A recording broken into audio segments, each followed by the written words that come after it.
পত্রিকায় এসেছে বিগত সরকার নির্মিত মডেল মসজিদ নির্মাণে অঢেল দুর্নীতি হয়েছে। যে মসজিদ নির্মাণে আর্থিক দুর্নীতি হয়েছে সে মসজিদে নামাজ পড়া যাবে কিনা, গুরুত্বপূর্ণ প্রশ্ন। এই প্রশ্ন উত্তর হলো যে কোন মসজিদ নির্মাণে এর নির্মাণ সংশ্লিষ্ট ব্যক্তিবর্গ যদি কোনো দুর্নীতি বা অপরাধ করে থাকেন তাহলে ইনশাআল্লাহ ইদনিল্লাহ মুসল্লিদের নামাজে কোনো অসুবিধা হবে না।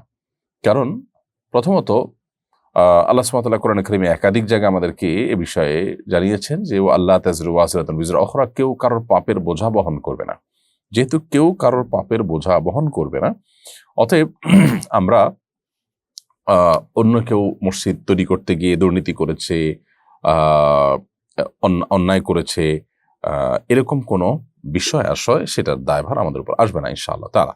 হ্যাঁ, কোনো অন্যের জায়গা জবরদখল করে বা কারোর জায়গায় অন্যায়ভাবে মসজিদ নির্মাণ করলে বা জায়গা ছিনতাই করে সেখানে মসজিদ নির্মাণ করলে সেই জায়গায় নামাজ হবে কিনা এটা নিয়ে ওলামাদের মধ্যে দুইটা মত আছে। এক্ষেত্রেও বিশুদ্ধ মত হলো নামাজ হয়ে যাবে, তবে বিকল্প থাকলে সেই মসজিদে যাওয়া উচিত নয়। বাট মসজিদের জায়গা নিয়ে সমস্যা নাই, নির্মাণ হয়েছে যে টাকা সেটা নিয়েও সমস্যা নাই, বাকি নির্মাণ করতে গিয়ে তসরুফ হয়েছে, নির্মাণকারীদের কেউ বা সংশ্লিষ্ট কেউ কোনো প্রকার দুর্নীতি করেছেন, এর দায় মুসল্লিদের উপর আসবে না ইনশাআল্লাহ তাআলা।